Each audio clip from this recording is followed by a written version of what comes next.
I should have said no the moment he said the word wedding, but when Victor Moretti looks at you he doesn't ask, he rearranges the air until your answer feels inevitable. I was standing in front of a mirror that didn't belong to my life, wearing a dress that cost more than my car, and he was behind me adjusting his cufflinks like none of this was unusual, like taking his assistant to his ex-fiancée's wedding was just another line on his calendar tonight. Don't speak unless I let you, he said, his voice low, controlled, not cruel, just absolute, and I nodded because that's what I'd been doing for 2 years, nodding, filing, scheduling, existing in the quiet corners of his world where people like me didn't get noticed. Victor Moretti was 65 years old and still walked into rooms like he owned the oxygen. 6'2", tailored suit, silver at his temples, the kind of presence that made conversations pause mid-sentence. I'd seen senators wait for him, I'd seen CEOs lower their voices when he passed, but I had never seen him like this, not with that faint tension in his jaw, not with the way his reflection avoided mine. I smoothed the fabric over my hips, trying to remember how to breathe normally. This wasn't me. I was the girl who brought him black coffee at 7 a.m., who reminded him of meetings, who stayed invisible by design, not this woman in silk heels that pinched and a necklace that felt too heavy for my collarbone. Why me? I asked before I could stop myself, the words slipping out softer than I intended. He met my eyes in the mirror for exactly 2 seconds, longer than usual. Because you listen, he said, and just like that the moment closed like it had never opened. The drive was silent, the kind of silence that pressed against your chest. His driver focused on the road, the city lights sliding across the tinted windows like blurred memories. I watched his reflection instead, the way his fingers tapped once against his knee, stopped, then stilled completely, like even his nervous habits were disciplined. We're almost there, the driver said, and something in my stomach dropped. Not fear exactly, something sharper, like stepping onto a stage you never auditioned for. I had googled her once, Sophia Loren.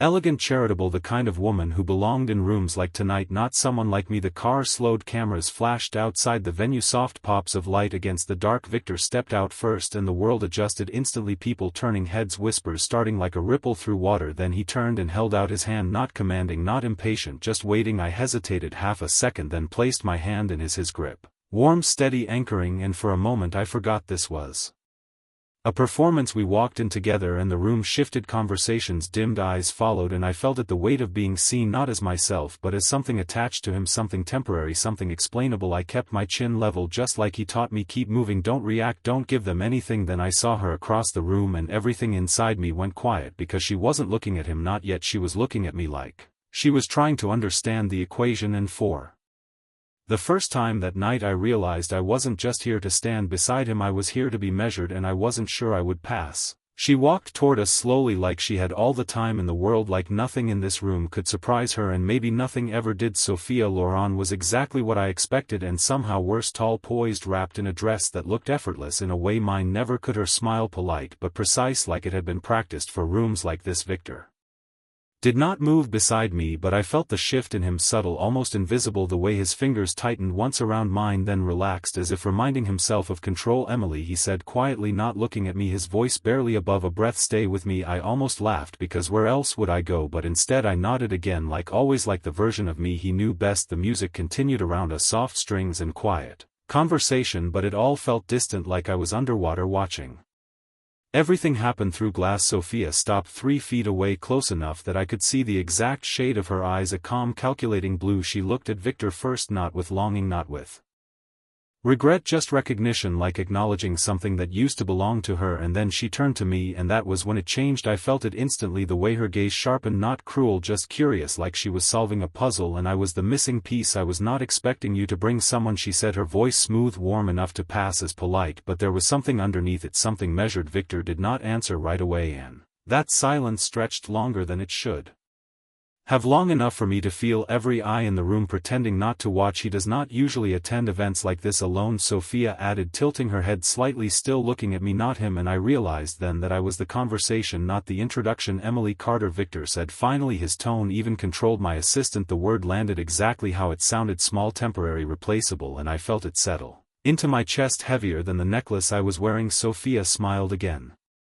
Just a fraction wider, assistant, she repeated, as if tasting the word, deciding what it meant in this context. I see her eyes moved over me, not in a way that was obvious, but I felt it anyway, the quiet evaluation, the silent comparison. I straightened without thinking, shoulders back, chin level, just like Victor had taught me, but this was different. This was not about presence, this was about proving something I did not even understand. Yet it is a beautiful ceremony, she continued, turning slightly toward Victor, now though her attention still lingered on me, I hope you find it worth your time. There was something in the way she said it, not a challenge, not quite, but close enough that I felt the tension build beside me. Victor finally stepped forward half a step closer to her, and for a moment I thought this was it, the moment where I would disappear back into the background where I belonged, but instead his hand moved again, finding mine, not loosely, not casually, firm, deliberate, like he was making a statement. I had not agreed to. My time is my own, he said simply, his voice calm but carrying in a way that made the air shift around us, and I felt every person nearby pretend even harder not to listen.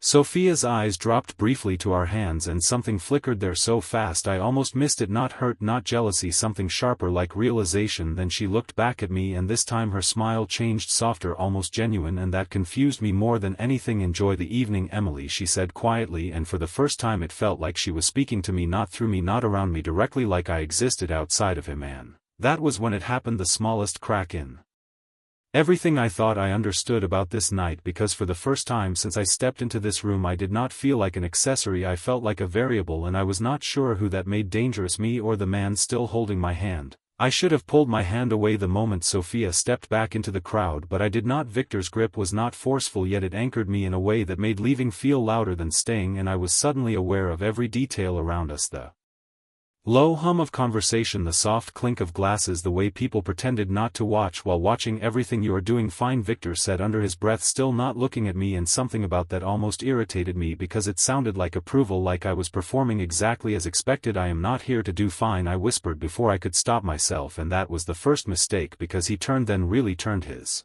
eyes meeting mine fully for the first time that night, and it was not cold, not distant, it was something sharper, something that studied me, like I had just said something unexpected. Then do not, he replied simply, and just like that he released my hand, not abruptly, not dramatically, just enough to remind me that I could stand on my own if I chose to. The space between us felt different immediately, not distant but undefined, like a line had been moved and neither of us acknowledged it. A server passed with a tray of champagne, and I took one glass more out of instinct than desire, my fingers steady even though my thoughts were not. I watched Sophia from across the room as she greeted guests, her posture flawless, her smile controlled.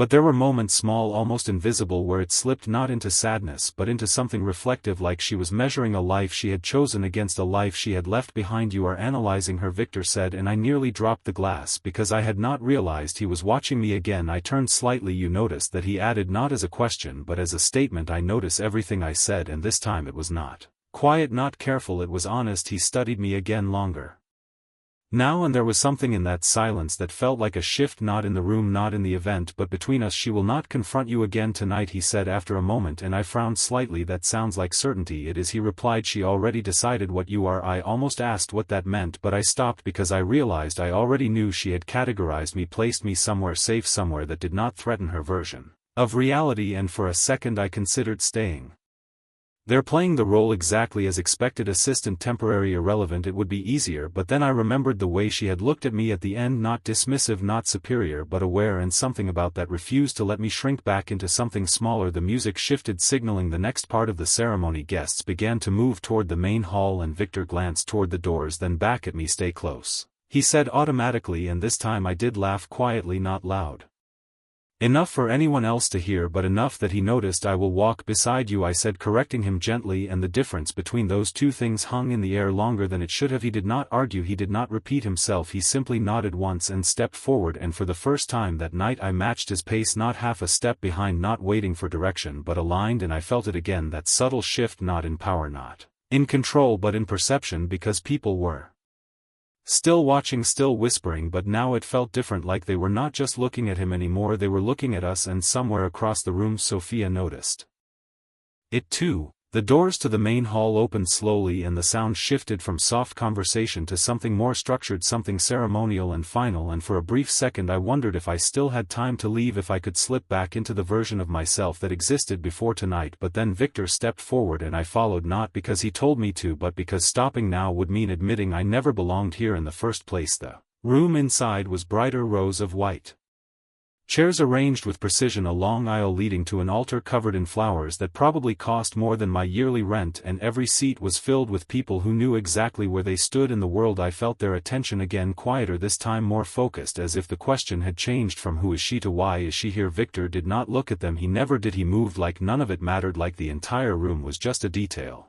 in something much larger, and I stayed beside him, matching his pace again until we reached a row near the center. Not hidden, not displayed, just present. Sit, he said quietly, and I almost smiled because that was the first command that sounded human, not strategic, not calculated, just simple. I sat and he took the seat beside me, his posture relaxed but his eyes scanning the room once, quickly cataloging exits, people, movements, habits. I noticed it because I always noticed it, but tonight it felt different, like I was not just observing him, I was beginning to understand him. The music started again, softer now, more deliberate, and everyone stood almost at once, a ripple of movement that I followed. Half a second later the doors at the far end opened and the bride stepped in, not Sophia, someone else entirely younger, softer, smiling in a way that was untouched by whatever history existed in this room. And yet as she walked down the aisle I felt the tension shift, not in her but in Victor beside me. It was subtle, just a slight stillness where movement should have been, like something inside him had paused. I glanced at him, and for the first time since I met him I saw it, not weakness, not regret, something quieter, something unfinished. He did not look away from the aisle, but he was not seeing the bride, not really. He was seeing something else, something that had already happened, something that could not be undone. And that was when I understood this was never about her, not really. This was about what he had walked away from and what had walked away from him. The realization settled in slowly, and it changed everything about how I stood beside him, because I was not just here to fill space. I was here to witness something he would never admit out loud. The ceremony continued, vows exchanged, promises made, words that sounded permanent and absolute, but I felt the difference between what was said and what was real, because permanence was not something Victor believed in, not anymore. When the officiant asked if anyone objected there was a pause, just long enough to feel intentional, and for 1 second I thought about what would happen if someone spoke, if something broke this perfect moment, but no one did. The silence held and the ceremony moved forward exactly as planned. Of course it did. Life like this always moved forward exactly as planned unless someone decided to change it. I felt Victor shift slightly beside me, and without thinking I leaned closer, just enough for my voice to reach him without carrying. You could still leave, I whispered, not because I thought he would but because I wanted to see if he could. He turned his head slowly, his eyes meeting mine again, and this time there was no distance, no calculation, just something raw, something real. Leaving is not the same as walking away, he said quietly, and the words stayed with me longer than they should have, because they were not about the ceremony, not about Sophia, not about anything happening in this room. They were about him, and for the first time I realized I was not the only one being measured tonight. He was too. Applause filled the room, soft at first, then rising into something fuller, something expected and complete, and everyone stood again like the ending had been decided long before any of us arrived. I followed the movement automatically, my hands coming together in a quiet rhythm that felt disconnected from what I was thinking, because all I could hear was what Victor had said. Leaving is not the same as walking away, and I did not know why that stayed with me more than the vows, more than the ceremony, more than the woman who had just promised forever to someone else. The newly married couple turned, smiling, receiving congratulations as they walked back down the aisle, and for a moment everything looked perfect, the kind of perfection people spend their lives trying to reach. But I glanced at Victor again and saw none of it reflected in him, not envy, not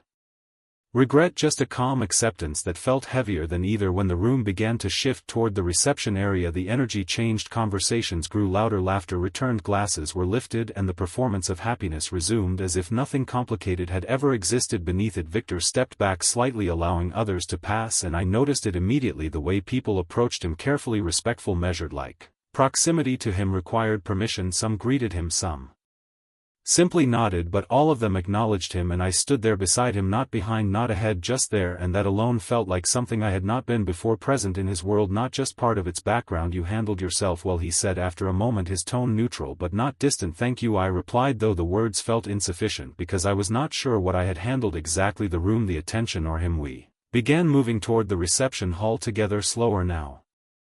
Less like an entrance, more like a continuation, and as we walked I felt eyes again, different from before, less curious, more deliberate, like people had already decided what they thought of me and were now adjusting it based on what they saw. That was when someone stopped us, a man older than Victor but less composed, his smile too wide, his tone too familiar. Victor, it has been a long time, he said, extending a hand that Victor accepted briefly without warmth. I did not catch the name, but I saw the way Victor's posture shifted, not defensive, not tense, just slightly more contained. And this must be the reason for your sudden appearances, the man continued, glancing at me with open interest, his gaze lingering longer Then necessary I held it for a second, then let it pass, offering a polite nod instead of an explanation, because I realized something important in that moment. I did not need to define myself for him or for anyone here. Victor did not introduce me again, he did not correct the assumption or clarify the role, he simply moved on after a few exchanged words guiding the direction of the conversation away from me entirely. And that should have made me feel invisible again, but it did not, because I knew now.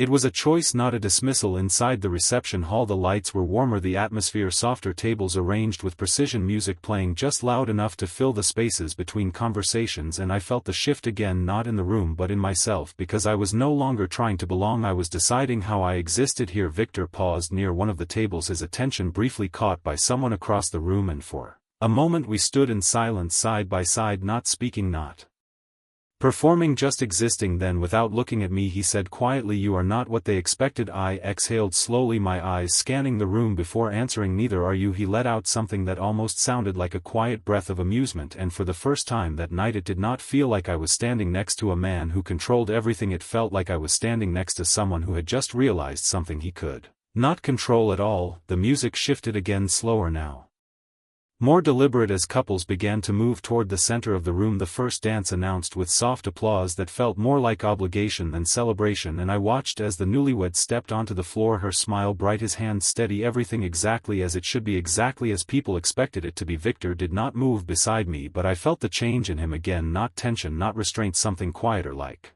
observation without judgment, and for a moment neither of us spoke. We just stood there watching something that was supposed to mean everything, mean something permanent, something lasting. "Do you believe in that?" I asked before I could stop myself, my voice low enough to disappear into the music. He did not answer immediately, and I wondered if I had crossed something unseen, if I had asked a question that did not belong to me. But then he exhaled slowly, his gaze still fixed on the dance floor. "I believe in decisions," he said, "not in promises." The words settled between us heavier than they should have, and I turned slightly toward him, studying his profile, the way the light caught the silver in his hair, the lines that time had written across his face, not weakening him but defining him. "You sound certain," I said. He shook his head once, almost imperceptibly. "No, I sound experienced." I should have left it there, I should have accepted the answer for what it was, but something in me refused to step back into silence. "Not everything ends the way you expect," I said quietly, and this time he looked at me fully, not sharply, not critically, just present, and it was different from every other time because there was no distance in it, no barrier, no control, just awareness that depends on what you expect, he replied, and I felt it again, that shift, that quiet movement of something unspoken between us. The music continued, the room moved around us, conversations rising, falling, laughter echoing softly, but none of it felt as loud as that moment, because for the first time I was not responding to him, I was meeting him, and I was not sure he was used to that. A server approached offering drinks, and Victor declined with a slight gesture. I took another glass without thinking, more for something to hold than something to taste, and as I did I noticed the way people were still watching, still calculating, still adjusting their understanding of who I was in relation to him, but it did not press against me the way it had before. It did not define me anymore, because I was beginning to understand something important. This night was not about fitting into his world, it was about how I chose to stand in it. The song ended, applause followed, and the couple stepped away, replaced by others eager to participate in the tradition, and Victor shifted his weight slightly as if deciding something, then turned to me. "Would you like to dance?" The question caught me off guard, not because of the words but because of the way he said them, not as a command, not as a performance, just a question, simple, direct. I studied him for a second, longer than necessary, searching for the intention behind it, the reason, the purpose, but there was nothing obvious there, no strategy, no expectation, just an offer. I set the glass down carefully, my fingers brushing the edge of the table as I considered it, and then I realized something. I had spent the entire night reacting, adjusting, responding to him, to the room, to the situation, and for the first time I had a choice that was not shaped by any of it. I met his eyes again, steady this time, and said yes, not because he asked, not because it was expected, but because I wanted to see what would happen if I stopped being careful. His hand found mine without hesitation, and for a moment everything else in the room blurred into something distant, like the music had pulled a curtain between us and the rest of the world. His grip was steady, not possessive, not controlling, just certain, like he already understood the rhythm before we even stepped onto the floor. I let him guide the first movement, not because I had to, but because I wanted to see how he moved when he was not commanding a room but sharing space. We stepped into the light, and I felt it immediately, the shift in attention. Conversation softened again, eyes followed, not with curiosity this time but with something sharper, something that tried to make sense of what they were seeing, because this did not fit any version of him they had decided on before. The music was slow, measured, and he moved with a precision that surprised me, not rigid, not distant, but controlled in a way that made every step intentional. His hand at my waist was firm but respectful, leaving space while still anchoring me, and I realized then that this was the only place tonight where nothing was forced, not the movement, not the silence, not the way we looked at each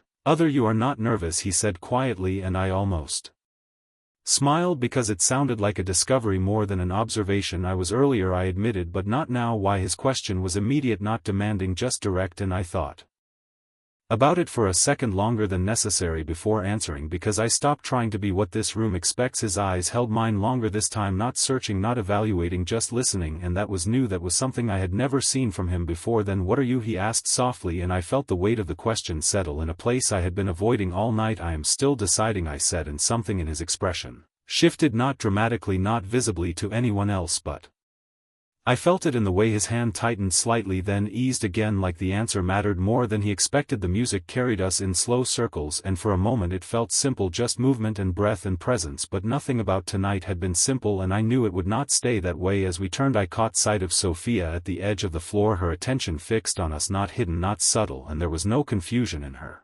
expression now, no curiosity, just clarity, like she had reached a conclusion. I followed her gaze for a second longer, then looked back at Victor. "You brought me here for her," I said quietly, not accusing, not questioning, just stating what had been obvious from the beginning. He did not deny it, did not explain it, did not soften it. "I brought you because you would not pretend," he said, and the honesty in that answer caught me off guard more than any lie would have. "Then stop pretending," I replied before I could filter it, the words slipping out faster than my caution could catch them. His steps faltered for half a second, barely noticeable but enough for me to feel it, and the space between us shifted again, not breaking, not pulling apart, just realigning into something neither of us had planned. The music continued, but the air felt different, heavier, clearer, like something had been said that could not be taken back. He studied me again, closer now, more present than before, and I held his gaze without stepping back, without softening it, because this was the moment. This was where everything changed, not the room, not the people, not the past, just this space between us, where control no longer felt like certainty and silence no longer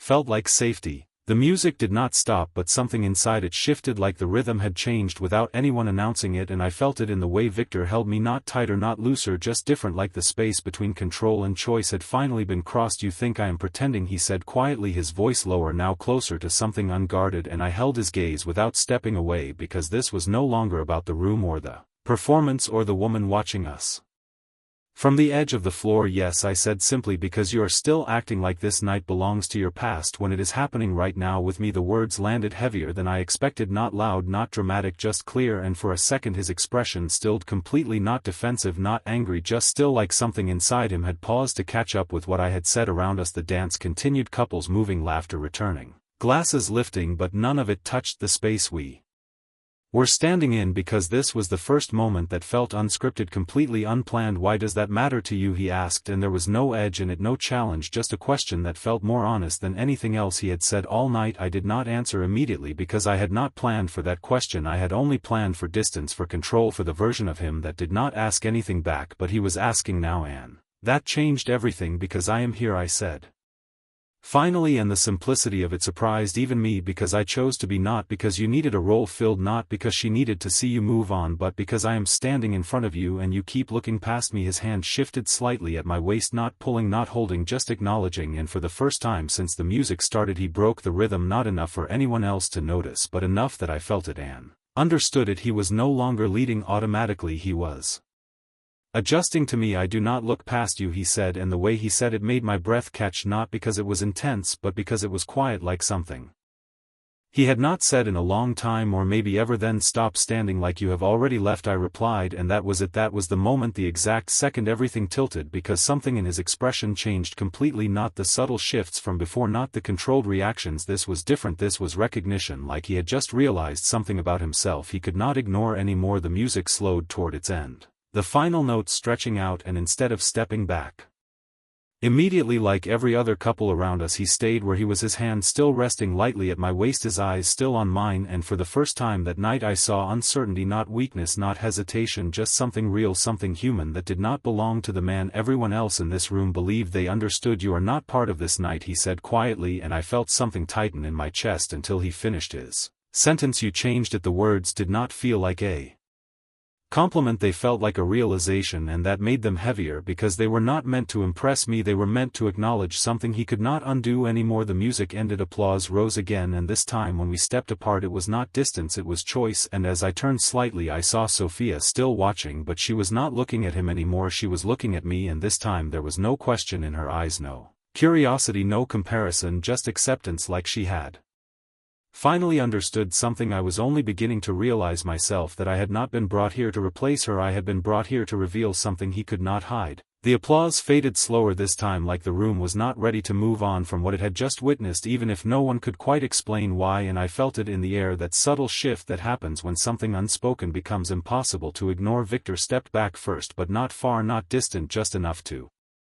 give space without breaking whatever had formed between us, and for a moment neither of us spoke, because there was nothing left to perform, nothing left to hide. The music changed again, lighter now, more social, people returning to their conversations, their laughter, their carefully constructed versions of happiness, but it no longer felt like I was standing outside of it observing, I was inside it now, not because I had earned a place but because I had chosen one. Victor glanced around the room once more, that familiar awareness returning, but it did not take over him the way it had before. It felt balanced, like control and presence had finally met each other halfway. We should go, he said quietly, and it was not an order, not even a suggestion, just a statement of timing. I nodded because I understood, not the reason, not completely, but the moment had already happened. Whatever this night was meant to prove, it had done that already. As we moved toward the exit, people noticed again, of course they did, they always did, but the attention felt different, less about him, more about what had just occurred, what had shifted, what they could not quite define. Someone said his name, someone tried to stop him for a conversation, but he did something I had never seen before. He did not pause, he did not redirect, he simply kept walking, and for a second I wondered if that was for me or for himself. The night air outside felt cooler, quieter, like stepping out of something louder than sound. The car waiting, the driver already opening the door, but Victor stopped before getting in and turned to me fully, not partially, not in passing, but completely, and that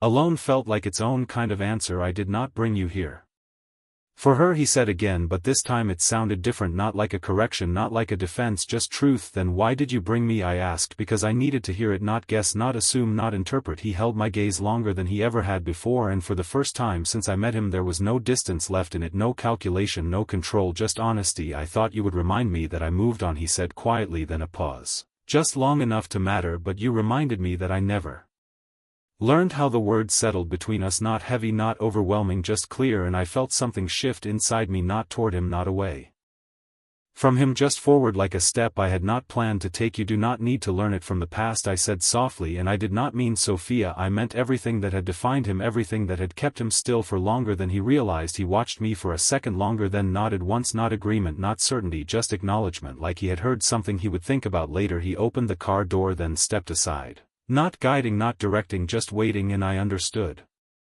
that too. I got in, not because he expected it, not because it was part of the night, but because I chose to continue whatever this had become. He followed a moment later, the door closing, the city lights reflecting against the window as the car pulled away, and for the first time since this night began there was no script left, no role to play, no expectation to meet, just two people sitting in the quiet space between what they had been and what they had not yet decided to become. And somewhere in that silence I realized something simple and undeniable. He could control a room, he could control a city, he could control almost everything except the moment he chose to actually see someone, and once he did there was no going back.